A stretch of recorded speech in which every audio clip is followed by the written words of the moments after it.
Bonjour les enfants, c'est papa. Bienvenue dans le troisième podcast de la journée les enfants. Arrête-toi là, monsieur Etienne Edo Pineda. Les enfants, aujourd'hui nous recevons le fils Etienne Edo Pineda. Et mets-toi de ce côté. Toi, Martin Camus, même, je ne savais pas que j'allais te revoir ici à la clinique. Mais comme le singe ou le chien ne change jamais sa manière de s'asseoir, te voilà de nouveau à la clinique. Ça n'a pas duré longtemps pour que tu reprennes tes vieilles habitudes. Donc, mesdames, mesdemoiselles, messieurs, aujourd'hui à la clinique, nous recevons monsieur Etienne Eto Pineda, le fils du docteur Dadis Camara, et de l'autre côté, nous recevons Martin Camus Mim. Alors, Etienne Eto nous a envoyé un message. Il est important que je vous lise ce message. Mon petit, tu sais, quand tu vois les continentaux en train de lutter pour quelque chose, parfois fais très attention en tant que jeune. Il faut faire attention avant de mettre ta bouche sur quelque chose. Parce qu'il peut arriver qu'en voulant bien faire, tu fais plutôt très mal. Alors, Etienne Eto Pineda a envoyé un message au peuple camerounais et à son père. Etienne Eto Pineda, notons-le, est l'un des rares joueurs qui joue dans l'équipe nationale du Cameroun sans mériter sa place. C'est-à-dire que je ne sais pas, il joue là simplement parce qu'il s'appelle Eto. Je ne connais pas le niveau de foot de ce bonhomme. Et quand je lis toujours les noms des gens qui jouent au foot, je n'ai jamais vu d'Etienne Eto Pineda quelque part comme étant un footballeur. Donc pour moi, c'est le fils de son père. Alors Etienne Eto Pineda nous envoie un message. Il dit, c'est incroyable de voir comment les gens auxquels tu as permis d'être sur la carte du monde te jetés par terre. Je suis désolé, j'étais obligé de mettre des lunettes de lecture. Alors il dit, c'est incroyable de voir comment les gens auxquels tu as permis d'être sur la carte du monde veulent te jeter par terre. Je suis désolé, mon petit. Avant que Eto n'arrive, Roger Mila avait déjà mis le Cameroun sur la carte du monde.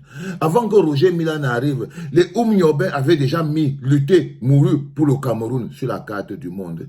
Avant que Eto n'arrive, Omambiik avait déjà mis le Cameroun sur la carte du monde.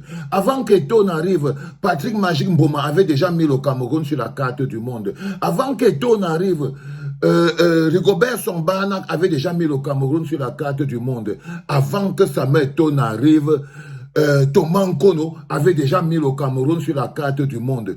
Tous les gens que je cite là ont trouvé le Cameroun déjà sur la carte du monde. Parce qu'avant eux tous là, Manu Dibango avait déjà mis le Cameroun sur la carte du monde.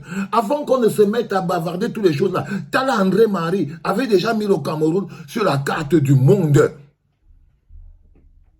Mon petit,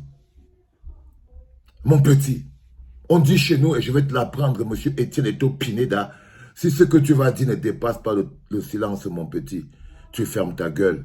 Je suis d'accord que ça te dérange beaucoup, c'est ton père, ça doit te froisser le cœur. Mais l'une des choses que tu dois faire, c'est parfois la fermer quand tu ne sais pas quoi dire. Alors Eto n'a pas permis. C'est-à-dire que quand tu t'entends dire, c'est incroyable de voir comment les gens auxquels tu as permis d'être sur la carte du monde veulent te jeter par terre. De quoi tu parles, frérot? Tu es sérieux? Tu es sérieux? Soyons quand même sérieux. Et il va plus loin, le petit. J'ai eu la chance d'aller jouer avec l'équipe nationale depuis 2018. Non, tu n'as pas eu la chance. Tu as eu la chance d'être le fils du docteur Dadis Camara. Et c'est ton nom Eto qui t'a permis de venir là depuis 2018. Avant, on ne voyait pas le président de la fédération, même pas en photo.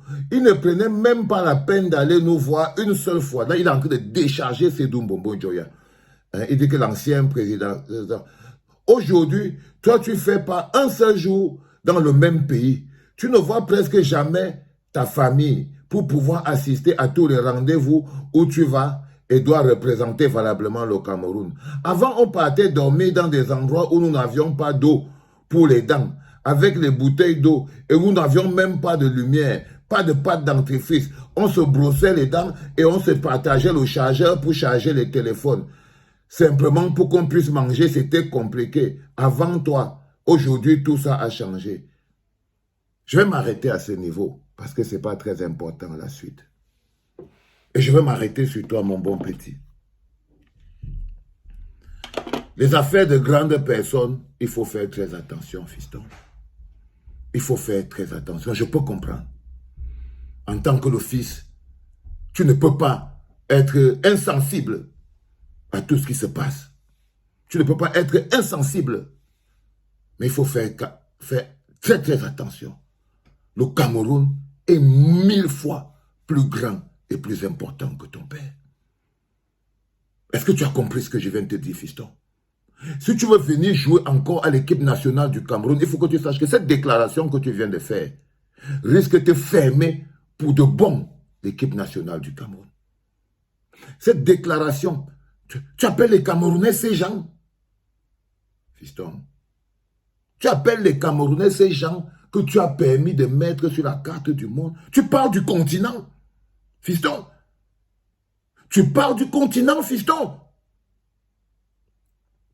Non, j'ai trouvé personnellement que la prochaine fois, s'il te plaît, tais-toi. C'est douloureux, mais c'est comme ça. C'est pas bien grave. Mais ce n'est pas toi le plus important. Donc toi, tu peux aller t'entraîner. Hein? Bouge, mon petit. Va t'entraîner. Ne mets plus ta bouche sur ce truc. Tu entends, non, fiston? Ne mets plus ta bouche sur ce truc. Laisse papa se débrouiller avec ça. C'est les problèmes de ton père. Laisse ton père se débrouiller avec ça. Et c'est des problèmes de ton père avec le continent. Tu sais qu'en temps normal, toi, Etienne Eto'o, tu ne devais même pas jouer pour l'équipe nationale du Cameroun. Tu n'es pas camerounais. Franchement. Donc, s'il te plaît, tu baisses d'un ton, tu la boucles un coup et tu dégages de là où les gens sont en train de vouloir sauver leur pays. OK? Franchement. Maintenant, je vais venir sur toi, Martin Camus-Mime. Tu peux sentir évidemment ma déception de te voir ramper autant derrière Samuel Eto'o. Au point, tu peux ramper derrière Samuel Eto'o pour de nouveau rentrer dans ses bonnes grâces, Martin. C'est ton droit. Mais je t'interdis de croire que tu peux revenir manquer de respect aux Camerounais. Parce que nous, on lutte.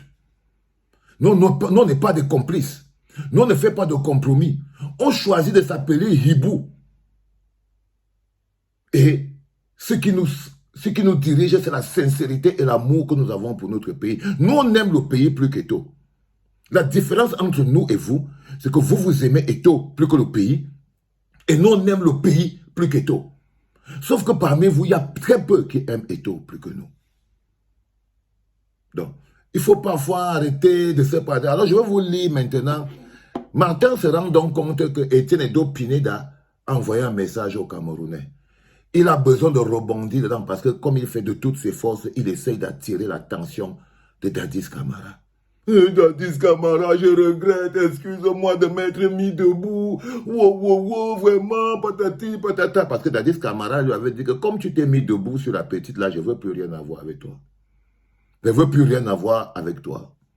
Et du coup, il essaye de toutes ses forces de rentrer dans les bonnes grâces de Dadis Camara. Ça, c'est Martin Camus-Mime. Je ne savais pas que Martin Camus-Mime de Jésus allait arriver à ce niveau. Alors, lui aussi, il entre dans le truc. Excusez-le pour les lunettes. Après, donc, Etienne Eto Pineda a écrit ce truc. Martin, il arrive. Il écrit. Fiston. Tant que vous êtes là pour votre père, c'est la muraille de protection la plus sincère. À l'époque de Oumniobe et Wandje, il y avait des hommes politiques qui leur disaient tout et n'importe quoi. Donc, il compare Samuel Eto'o à Oumniobe et Wandje. C'est là où je vous dis qu'il a perdu un peu le contrôle. Il a perdu un peu le contrôle.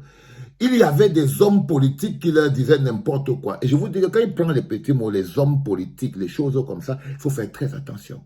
Il joue, il essaye de trouver sa place dans le jeu, mais tu vas te casser les reins, Martin. Je te jure, là tu as réussi à t'en sortir pour la première fois. La deuxième fois, je ne suis pas sûr que tu trouveras la porte de sortie. Je ne suis pas sûr. Pas du tout. Alors il dit au petit, tant que vous êtes là pour votre père, c'est la muraille de protection la plus sincère, en espérant évidemment que Samuel Eto'o a lu ce message et qu'il va finalement t'inviter. À l'époque de Oumniobe et Wandje, il y avait des hommes politiques qui leur disaient tout et n'importe quoi. Les livres d'histoire n'ont pas gardé leur nom. Ils ne savaient pas que leurs adversaires étaient l'histoire même. Prends juste des notes et confie le reste à Dieu, parce que la vie est comme l'océan. Les vagues pousseront toujours les ordures sur les berges. Qui est l'ordure d'après toi? Qui est l'ordure d'après toi, Martin? Excuse-moi, tu voulais parler. C'est qui l'ordure? C'est qui les vagues? C'est qui l'ordure? C'est qui les vagues? Il faut quand même que tu nous expliques, monsieur Camus Mime. Alors il va plus loin. Et donne le reste à Dieu. Parce que la vie est comme l'océan. Les vagues pousseront toujours les ordures sur les berges. L'eau doit rester pure. L'eau doit rester pure. L'eau doit rester pure. Même qui est resté debout. L'eau doit rester pure. C'est quoi l'eau? C'est quoi l'eau? J'écris ces mots dans la peine. Parce que les coups les plus durs, les plus lâches, viennent toujours des cercles concentriques autour de soi. Là, il essaie maintenant de faire comprendre qu'en fait, c'est les gens qui sont autour de Samuel. Donc, en fait, il veut venir remplacer tous les gens qui sont là. Il dit à Samuel que j'étais ton meilleur pote. Tous les gens qui sont là, c'est les gogoles, ils veulent ta tête et tout et tout. Il dit, on n'y va plus loin. Vous inquiétez pas, je termine bientôt et j'ai terminé. Parce que les coups les plus durs et les plus lâches viennent toujours des cercles concentriques autour de soi. Les opportunistes profitent juste du son de la musique pour danser à l'arrière. C'est une vie de combat. Matin, Camus Mime Sankon, la plume de Jésus. Tu sais, Martin, je t'ai observé et tu te rends bien compte que si je prends la parole aujourd'hui pour attirer ton attention là-dessus, c'est parce qu'on n'est pas sur le premier ou la deuxième chose. Mais je ne te permets pas de t'attaquer à ce que nous avons de fondamental, notre pays. De t'attaquer à ce que nous avons. J'ai vu dire, on ne reproche pas à Samuel Eto'o de ne pas aimer le pays. On lui reproche de s'aimer plus que le pays. On lui reproche d'être incompétent. Et on lui reproche de se servir de l'amour que les gens ont pour lui pour imposer l'incompétence comme étant un mode de fonctionnement. Ça n'a rien à voir, on parle de résultats. Et que toi, Martin, quelqu'un qu'on estime être assez cartésien, plonge autant dans l'émotionnel, dans le but de s'attirer les faveurs de Samuel Eto'o, je trouve quand même que tu peux faire plus grand que ça. Je sais que tu vas m'appeler, oh Valsero, mais tu me connais, je l'ai toujours dit. Quand je fais une sortie de route, personne ne me rate. Si tu fais une sortie de route, je te remets sur la route. Je vous ai toujours dit, que ce soit toi, que ce soit Samuel, que ce soit n'importe quel d'autre d'entre vous, je ne suis jamais le complice. Je peux être l'ami, je suis là pour quand les temps sont durs, mais je suis le complice de personne. Les complices vous programment une douloureuse agonie. Faites très attention aux complices. Les vrais amis, les frères, vous proposent une solution dure qui fait mal, mais qui stoppe le problème. Comme quitte sur ce truc. Et les complices qui se nourrissent de votre souffrance vous programment une longue agonie. C'est-à-dire que vous agonisez par terre et eux ils dansent autour de vous en disant que vous êtes debout, vous êtes fort. Et c'est ça qui arrive à Samuel Eto'o. C'est-à-dire qu'après la CAF, la FIFA, on a déjà ouvert toutes les enquêtes. Mais vous êtes en train de danser autour de lui au lieu de lui donner parce que vous lui programmez une longue agonie. Peuple de méchants. C'était papa.